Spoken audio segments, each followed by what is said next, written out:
Hello students, first welcome to my channel. This is the Learning Point by Ankita. Today we will learn about the Sandhi.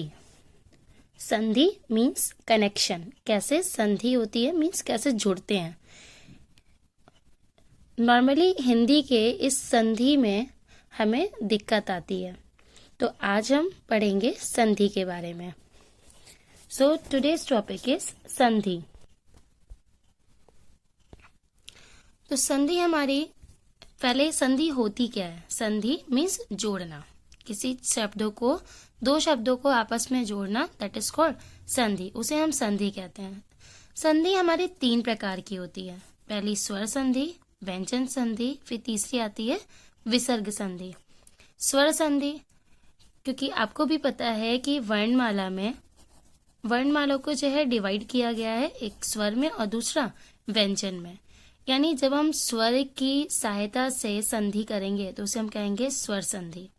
व्यंजन की सहायता से अगर संधि हो रही है, शब्दों को जोड़ रहे हैं, तो वो हमारा कहलाएगा व्यंजन संधि. और अगर विसर्ग की सहायता से हो रही है तो उसे हम कहेंगे विसर्ग संधि. आपको पता होगा कि इसे हम विसर्ग कहते हैं. फर्स्ट हमारा है स्वर संधि. स्वर संधि को मेनली 5 काइंड्स में डिवाइड किया गया. इनके 5 भेद होते हैं. पहला दीर्घ संधि, फिर आता है गुण संधि, वृद्धि संधि, यड़ संधि, अयादि संधि. पहला क्या है, दीर्घ, फिर गुण, वृद्धि, यड़ एंड अयादि. आज हम डिस्कस करेंगे अबाउट दीर्घ संधि. दीर्घ संधि होती क्या है, इसको हम कैसे सॉल्व करेंगे, इनके क्वेश्चंस को कैसे अटेम्प्ट करना है. नॉर्मली हमें पता है कि दीर्घ मीन्स होता है बड़ा. जैसे दीर्घ उत्तरीय प्रश्न आपके हिंदी में आते हैं, तो दीर्घ मीन्स क्या हो गया, बड़ा. दीर्घ संधि. अब हम अपने टॉपिक पे आते हैं. जब हमारे पास स्वर, क्योंकि ये स्वर संधि के अंडर में हम दीर्घ संधि पढ़ेंगे, तो स्वर यानी छोटा आ के साथ बड़ा आ जुड़ेगा, इसकी संधि होगी, तो उसे क्या बनाएगा, बड़ा आ. ऐसे ही अगर छोटा आ के साथ अगर संधि करेगा, जुड़ेगा, तो क्या बनाएगा, बड़ा आ. बड़ा आ के साथ अगर संधि करेगा तो क्या बनाएगा, बड़ा आ. बड़ा आ छोटा आ के साथ संधि करेगा तो क्या बनाएगा, बड़ा आ. अगर आपने नोटिस किया हो तो देखिए यहाँ पर बड़ा आ, बड़ा आ, बड़ा आ और बड़ा आ, यानी दोनों के संधि होने पर बड़ा आ, इधर बड़ी ई और बड़ा ऊ ही आ रहा है. इसीलिए हम इसे क्या कहते हैं, दीर्घ संधि, क्योंकि ये दीर्घ आ है, बनी बड़ा आ है. ऐसे ही अगर छोटी ई के साथ संधि करती तो बड़ी ई, छोटी ई अगर बड़ी ई के साथ आएगी तो बड़ी ई के साथ बड़ी ई की संधि होगी तो फिर से बड़ी ई आएगा, और बड़ी ई के साथ अगर छोटी ई तो फिर से क्या आ जाएगा, वो बड़ी ई ही आएगा. ऐसे ही छोटे ऊ के साथ छोटा ऊ तो बड़ा ऊ, छोटे ऊ के साथ अगर हम बड़ा ऊ लेते हैं तो फिर से बड़ा ऊ. सेम बड़े ऊ के साथ अगर छोटा ऊ आ रहा है तो फिर से बड़ा ऊ, और बड़े ऊ के साथ अगर बड़ा ऊ आ रहा है तो फिर से वो बड़ा ऊ ही बनाएगा. यानी दीर्घ संधि पहचानना कितना इजी हो गया. दीर्घ संधि में अगर बड़ा आ, बड़ी ई या बड़ा ऊ संधि के बाद हमें मिल रहे हैं तो वो क्या कौन सी संधि कहलाएगी, वो दीर्घ संधि होगी. और वो दीर्घ संधि की कौन से पार्ट में गया, स्वर संधि के दीर्घ संधि में. क्यों स्वर संधि है, क्योंकि यहाँ पर हम स्वरों की सहायता से संधि कर रहे हैं. आपको आई होप इतना क्लियर होगा. चलिए उदाहरण पे आते हैं. जैसे हमने उदाहरण यहाँ पर कुछ लिख रखे हैं, इसको अच्छे से प्रैक्टिस करिएगा. पहला गिवन है हमारा पुष्प प्लस अवली. यहाँ पर देखिएगा, पुष्प पा में कोई मात्रा नहीं है, मतलब छोटा आ. अवली छोटा आ, और यहाँ का छोटा आ प्लस अवली का छोटा आ मिला के उसने क्या बनाया, यहाँ पे बड़ा आ.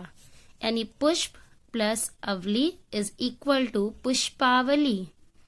पुष्पावली, यहाँ पे बड़ा आ गया. यानी ये कौन सी संधि हुई, दो स्वरों के संधि से हमें क्या मिला, एक शब्द मिला जो कि बड़ा आ. तो स्वर संधि का कौन सा, दीर्घ संधि. ऐसे ही हम नेक्स्ट एग्जाम्पल लेंगे. हिम प्लस आलय, माँ में कोई मात्रा नहीं, मीन्स छोटा आ बड़ा आ. छोटा आ के साथ सब संधि हो रही है बड़े आ की, तो क्या बनाएगा, ऑलरेडी हमने पढ़ा हुआ है, क्या बनाएगा, बड़ा आ. तो हिम प्लस आलय इज इक्वल टू हिमालय। माँ में कौन सी मात्रा आ गई? आ की मात्रा। हिमालय। माया प्लस अधीन, कौन सी मात्रा है? बड़े आ की मात्रा। यानी बड़ा आ जब ऐड होता है छोटे आ के साथ तो बड़ा आ प्लस छोटा आ साथ में क्या बनाएगा? बड़ा आ, क्योंकि ये दीर्घ संधि का एग्जाम्पल भी लिखा हुआ है दीर्घ संधि का। और बड़ा आ जब छोटा आ के साथ संधि करेगा तो क्या बनाएगा? बड़ा आ। यानी माया प्लस अधीन इज इक्वल टू मायाधीन।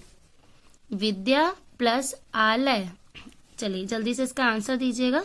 विद्या बड़ा आ, आलय ये भी बड़ा आ, तो बड़ा आ जब बड़ा आ से संधि करेगा तो हमें क्या मिलेगा? बड़ा आ। तो विद्या प्लस आलय इज इक्वल टू विद्यालय। कवि प्लस इच्छा, कवि वहां में कौन सी मात्रा? छोटी ई की, सॉरी छोटी ई की। ऐसे ही इच्छा में कौन सी मात्रा? इच्छा कौन सा है? ये भी छोटी ई। तो छोटी ई के साथ अगर संधि करेगा तो क्या बनाएगा? बड़ी ई। यानी अगर आप इसे इस तरीके से लिखेंगे कविच्छा, ये कंप्लीटली रॉन्ग होगा। आपको क्या करना है, क्योंकि छोटी ई जब छोटी ई से संधि करेगा तो क्या बनाएगा? बड़ी ई। यानी वहां में कौन सी मात्रा हो जाएगी? बड़ी ई की मात्रा। तो कवि प्लस इच्छा इज इक्वल टू कविच्छा। नेक्स्ट एग्जाम्पल है हरि प्लस ईश। छोटी की मात्रा यहाँ पे क्या है? बड़ी ई। तो छोटी ई जब बड़ी ई से संधि करेगा तो क्या बनाएगा? बड़ी ई। ये कौन सी संधि हुई? दीर्घ संधि, क्योंकि बड़ी ई आया। और ये दीर्घ संधि किसका पार्ट है? स्वर संधि का। क्यों? क्योंकि हम यहाँ पर स्वर यानी छोटी ई और बड़ी ई की बात कर रहे हैं। तो Hari plus Ish is equal to Harish. Mahi plus Indra, मही मतलब बड़ी ई की मात्रा छोटी ई, बड़ी ई प्लस छोटी ई संधि करेंगे तो क्या बनाएंगे? बड़ी की मात्रा। तो मही प्लस इंद्र इज इक्वल टू महींद्र। हमें कौन सी मात्रा जाएगी? बड़ी की मात्रा। And the second last is नदी प्लस ईश। देखिएगा बड़ी की मात्रा नदी में और बड़ी ई ईश के लिए। तो नदी प्लस ईश, जब बड़ी ई से संधि करेगी तो क्या बन जाएगा? बड़ी ई। तो क्या बनेगा? ये नदी plus Ish is equal to नदीश। सु प्लस उक्ति, सु मतलब छोटे ऊ की मात्रा, उक्ति यहाँ पे फिर से छोटा ऊ, तो ऊ प्लस ऊ इज इक्वल टू बड़ा ऊ। तो यहाँ पे सामने कौन सी मात्रा लग जाएगी? बड़े ऊ की मात्रा। तो ऊ प्लस ऊ इज इक्वल टू बड़ा ऊ। तो सु प्लस उक्ति इज इक्वल टू सूक्ति। इसे हम क्या करेंगे? सामने बड़े ऊ की मात्रा लगाएंगे, सूक्ति। इन एग्जाम्पल्स को अच्छे से रीड आउट करिएगा। Thank you class.